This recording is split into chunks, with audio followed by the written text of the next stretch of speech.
Okay, so we actually are blessed today to have one of my favorite speakers, and you're just a great guy on top of that. And it's always a pleasure to have Dale here. And I know today he's very close to releasing his book. We have another author in our midst. Of course, Joy just released hers a couple of weeks ago, and now Dale is very close to doing the same. So it's very exciting, and can't wait to see it. In the meantime, I know you always have a great message, and just want to welcome you to our center. So thanks for being here, and welcome.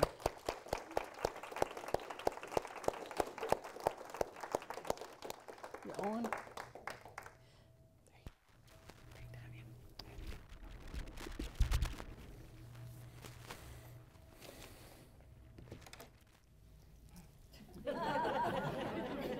Okay.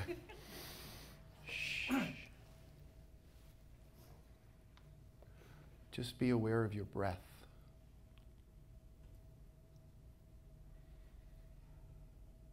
What I mean by that is, rather than forcing your breath into any specific rhythm or pattern, simply take a few steps back in your awareness and notice, be curious. Be aware that your body is breathing.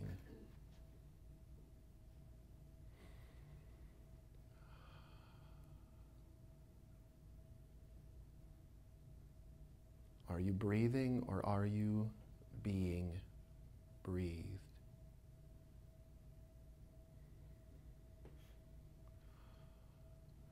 We're going to tone a sound. I love working with toning, with vibration. Because I could talk for 20 minutes and not get you to a place that just making a simple sound will get you in about 7 seconds or less. The sound that we're going to make is Ra-Ma. I will say that Ra is a very, very ancient sound for light. It was also one of the nicknames of several sun gods, Ra. Ra-Ma. Ma is a sound that, of course, is mother, it's birth. In the middle of Ra-Ma in Aramaic, if we have the word Rahma, the hum sound was the old Hebrew word for womb, or center point of body, center point of being. So Rahma, we've got a shining forth of light from the inner womb, which births and or mothers that light into this dimension, Rama. In Sanskrit, it's one of the primary words for Lord. In Aramaic, it's the primary word for friend and the primary word for love. Love. So I'm going to make the sound Rama once. All you need to do with this first one is just listen, okay? Listen, allow the sound to move through you, and then we'll do it 3 times. We'll tone it together. After that 3rd time, we'll just be in silence for a few moments, okay? So just listen to this first tone. Again, I say again because every time I'm here, I say that it's not about hitting the pitch that I'm hitting. It's not about perfect pronunciation or a musical voice. It's about being open. It's that it's birthing from that inner womb, the still point. You know what that point is. You feel that. So I'll do the first Ra-Ma tone, so you know what I mean. Okay, just be open and receive. Let the wind blow through you, as they say in the Lakota.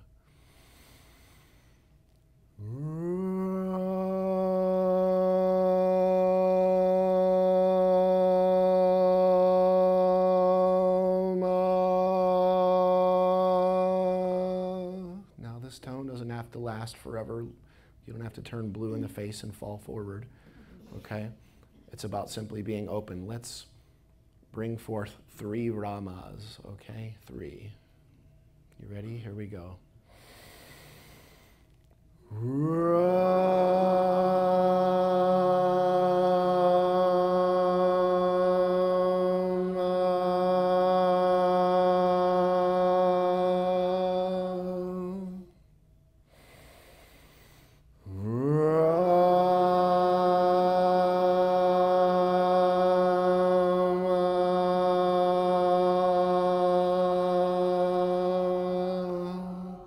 Wide open, let this one ring out.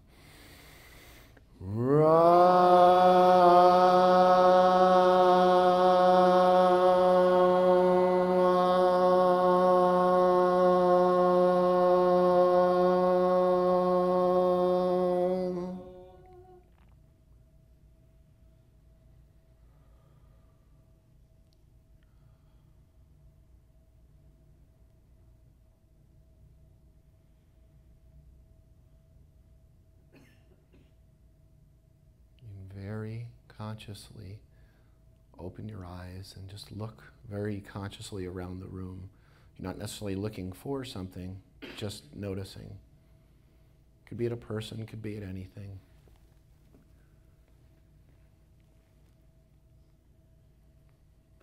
I'm here to talk to you about nothing. I'm here to talk to you about no thing.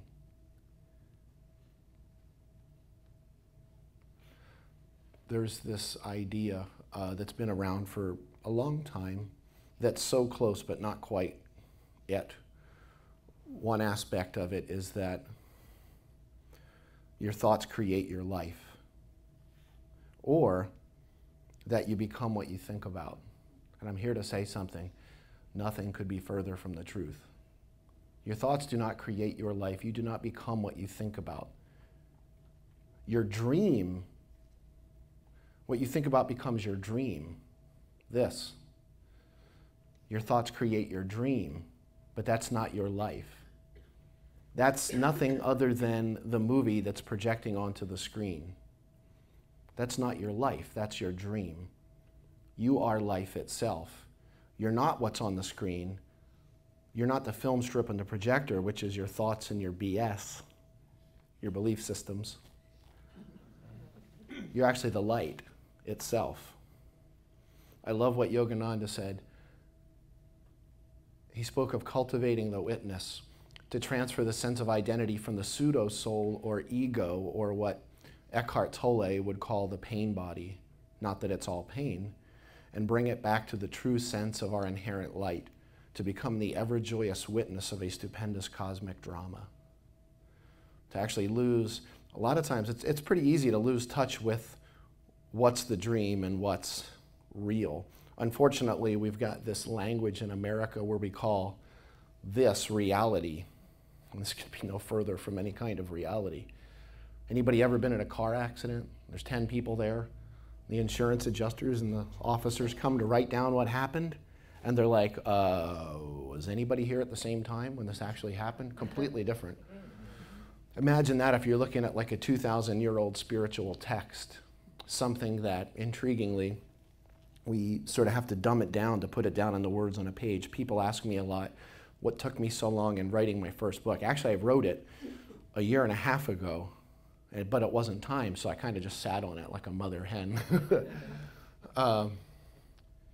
But it's time now, it's ripe. It's the ripe time. The book is called Echoes of an Ancient Dream. I think I brought one of the... Everybody can see that little blue dot on the page, right? We actually have forms over there for pre-orders. We'll have the actual release date as soon as I approve the final cover, which I am waiting on the final proof for right now, which could be any hour and or day and or minute. So if I check my email in the middle of this, don't be offended, but no. Echoes of an Ancient Dream. The subtitle is Aramaic Toning on the Path of Light. I resisted a lot of toning in my events for a lot of years because I really truly thought that people just wanted to get stoned on God and walk out of the room floating, the canary above the head thing. That's sort of more of a Three Stooges thing, isn't it? When like Shemp gets whacked with like a hammer on the side of the skull and the canary's above the head, but similar effect. But what I started realizing was that I could spend 2 hours explaining something, definitions or meanings of a particular word, whereas if we actually put ourselves into the vibration of the tone, you'll have this very deep realization that you may not be able to break down into words in your mind, but you're going to have a direct experience of that. And that's what we walk away with. Because all that happens when we've got it figured out here is just one more bushel basket on top of the light. It's one more belief, one more thing projecting on the movie screen, which is okay. That's okay.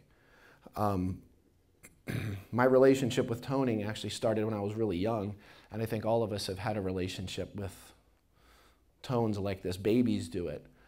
My mother did it in her final moments, moving out of this dimension 8 years ago last week.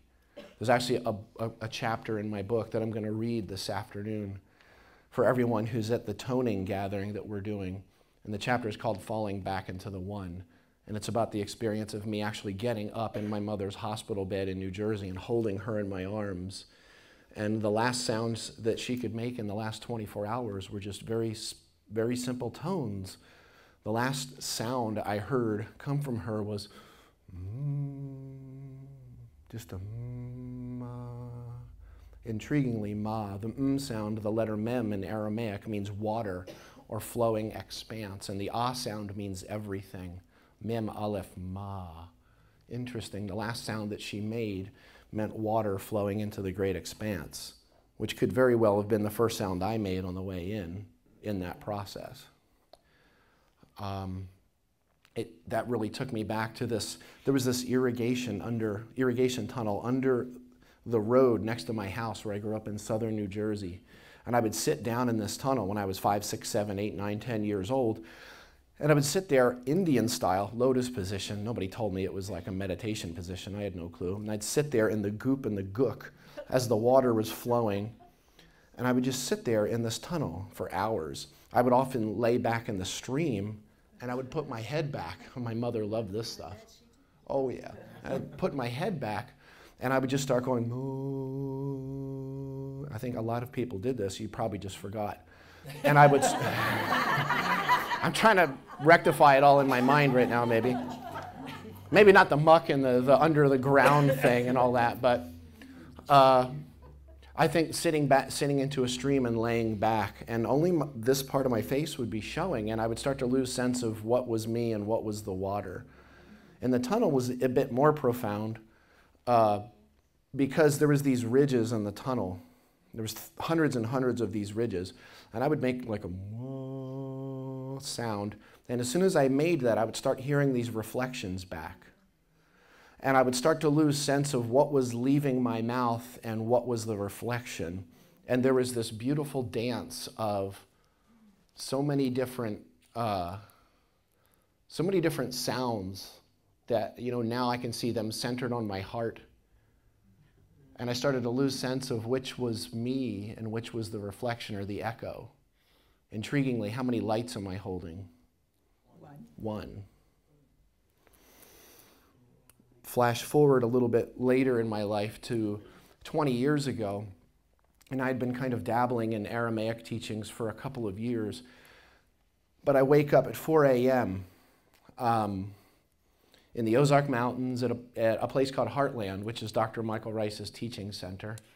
I knew I was there. It wasn't just like all of a sudden I showed up there. They drugged me there.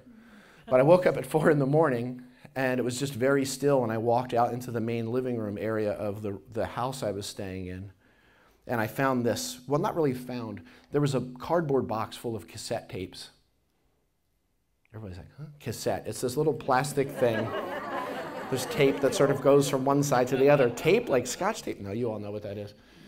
And I remember rummaging through this, and I kept coming on Alama and Enrico Caruso. So I'm like, okay, like an alpaca and an opera singer. It took a little while of digging through the tapes, so I realized one was actually George Lamza. And the other was Rocco Errico, not Enrico Caruso. But one of those tapes, both really George Lamza, the Lamza Bible in the 40s, started. It wasn't the first to take the ancient teachings of Yeshua, Jesus, from Aramaic into modern English. It was just the one that caught on, I'll put it that way. And Rocco was his only student. I call Rocco my true north now. Sorry, I shouldn't say that when my wife's in the room, but I didn't mean it that way. But intriguingly, there was this little cassette, and it said the Aramaic prayer of Jesus from Rocco Errico, and I put it in, and I hear, hello. Rocco's got a great voice, actually.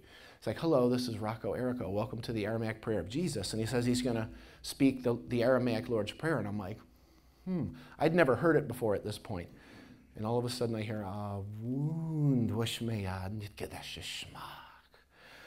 and I literally, it's the best way I can put this, pretty much went,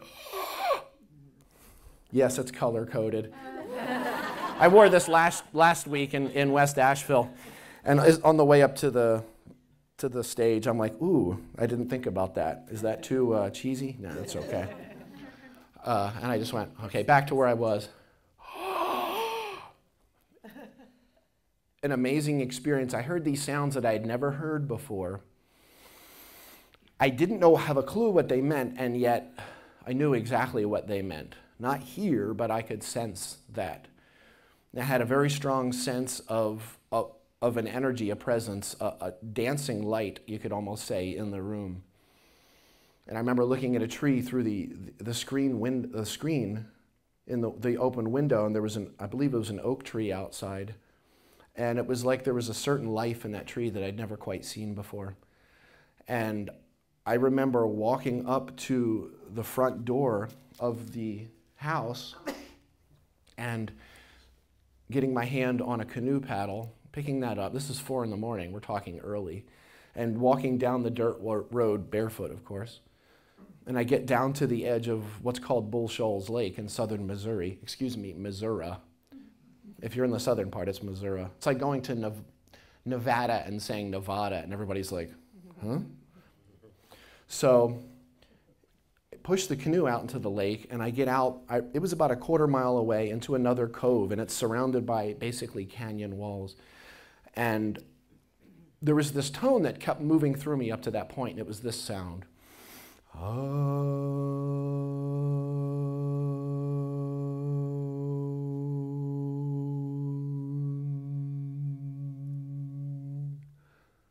It's that first word that Rocco was saying in the Lord's Prayer. For me, somehow, it was, I say now, toning itself, but it felt different. And I actually put the paddle of the canoe sideways on the canoe, on the sides, and I just sat there, and the water became still. And that's when I started recognizing that I could actually see the stars in the sky reflecting on the still water, which is actually the cover of my book. It's a mountain lake. You see the mountains in the distance, and there's as if somebody dropped a pebble in the water, and you can see the cosmos reflecting in the water. And I found myself, this tone starts coming through, and I started making the tone. Now the water's no longer still. There's rings moving out, of course. And after about a minute or so, I don't know time-wise, it started reflecting in from the shoreline, so that all of these circles were kind of crisscrossing. And I started losing sense of what was going out and what was coming back in.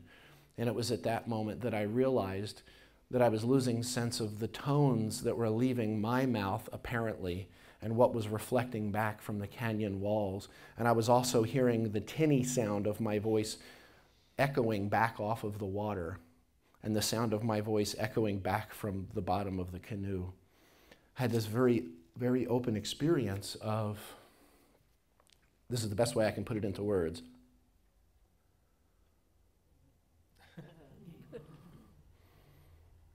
You understood that, right? Yes.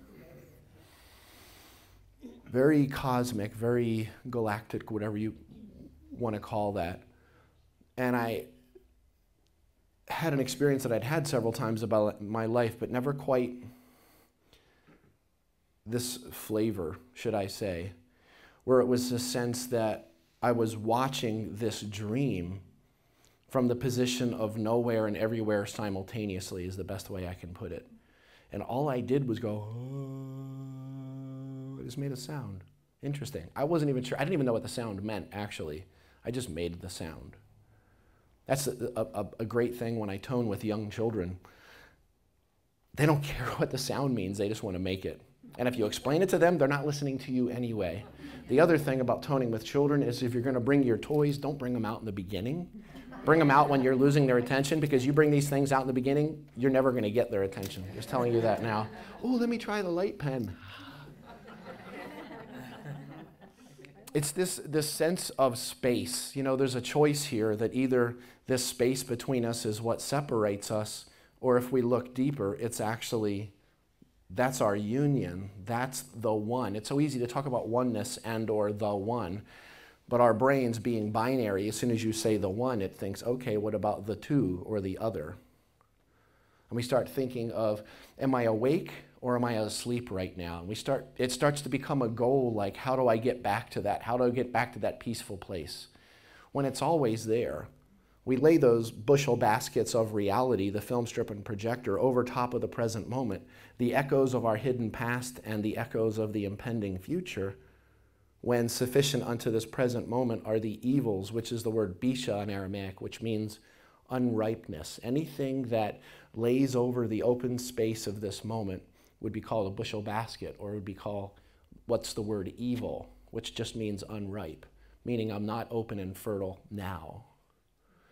But yet I notice the more that I can be awake right now in this moment, the more I can be that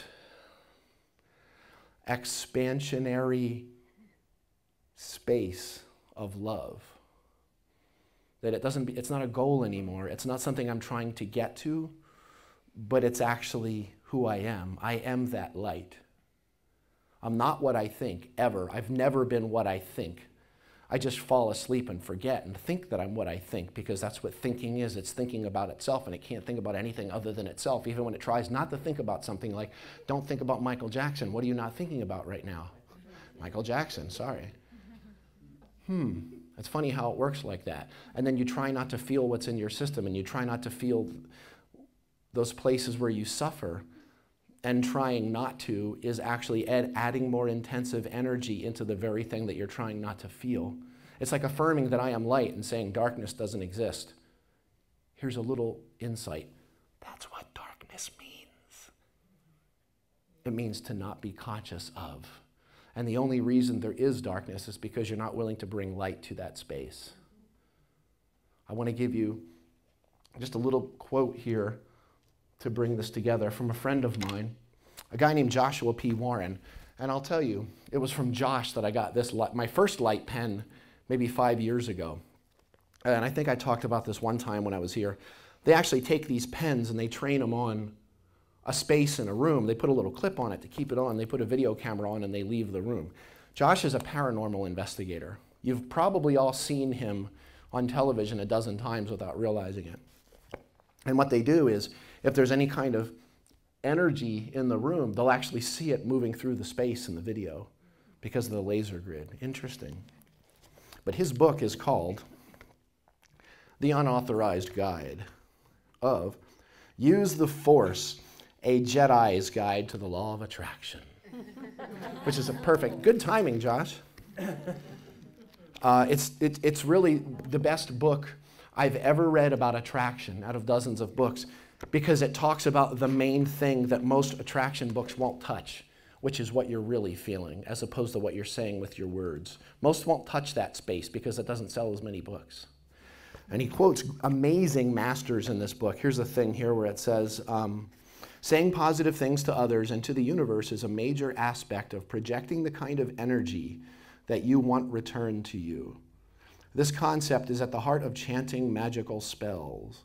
Yet for many years, linguistic experts have cautioned us against even using the term law of attraction. My friend, Dale Allen Hoffman,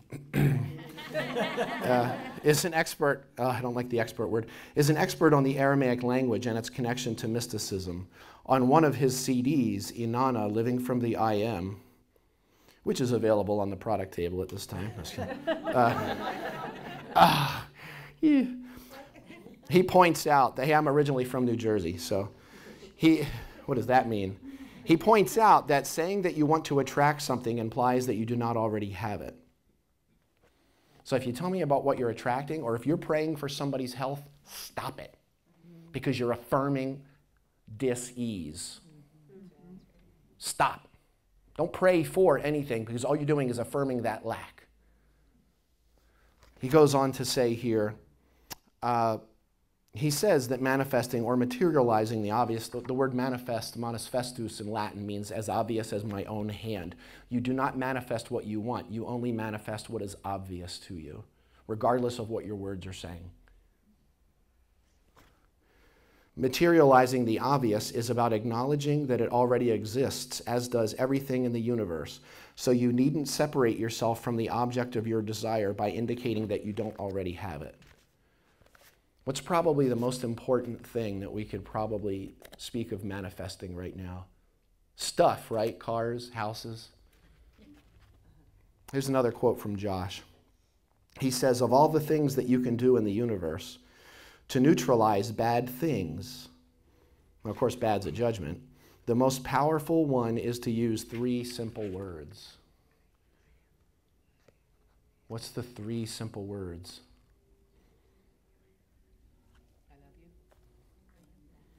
I love you. Those words, even if spoken insincerely at first, carry such psychological weight that they can wipe out the dark energy of anything that plagues your mind. Have you ever tried doing that with a mirror? Anybody ever read The Magic of Believing, Claude Bristol, spiritual classic? You're talking to the mirror. It's great when you're like 21 and you've got 7 roommates in a 1-bedroom apartment. You're in the bathroom talking. Oh, Dale's talking to the mirror again. You ever done that before? I love you. Why do you think that's so powerful? That's so powerful because that's who you are.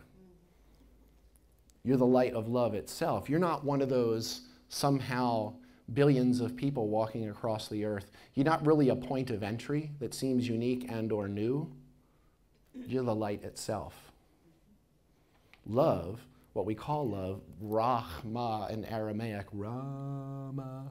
Ra, of course, is also a representation of this, the third eye. Directly back in the geographic center of the brain is the pineal gland, represented also as a pine cone on the unicorn. It's the pine cone on the head of the Buddha. Interesting. That's who you are. And making the sound Ra, they believed in ancient times. This was done in the temples and the mystery schools of Egypt. How do we know? Because it's etched and written in all kinds of places in ancient Egypt. And it was the representation that I am the light of life itself. That light is love. Love's a finger pointing at the moon. But you know what I'm talking about. Anybody ever felt a baby in the first 20 minutes of life? Why is it so profound? Because that's who you are. So I just have this one last jewel to give you from E.E. Cummings. He said, "Here is the deepest secret nobody knows. Here is the root of the root and the bud of the bud. And a sky of a tree called life that grows higher than soul can hope or mind can hide. And this is the wonder that's keeping the stars apart." But they're not apart, are they? I carry your heart with me. I carry it in my heart. Because there's really only one heart. It's great to learn. It's great to read books. But just remember, in the words of St. Francis, I always say this, you are already what you are looking for. What you are looking for is what is looking. Or in the words of Ernest Holmes, the love, the peace, the presence, the essence, the power, the divinity that you seek is you. We don't need to become more of that or learn how to do that or be that. All we need to do is remove the bushel baskets from the light and be open now in this moment. Please gather with us this afternoon. We're going to do some really profound toning. I'm going to read from a chapter of my book. It's awesome how so many books are coming out right now. It's like all of a sudden, it's like corks popping up on a lake. Everybody's waking up. Det chabun, chad lechad, ikana di ena achab tukun. Love one another as I have loved you. Be conscious of your eternal light that rests as a Messiah between two thieves, because these cannot perceive what is real. You are, the Greek word for angel is angelos, which means angle. We are the angels, the messengers, the Aramaic malakah of the eternal light projecting into this dimension as our dream and apparently refracting into billions of different people. But again, there's only one light. That's us. Thank you for being open Namaste.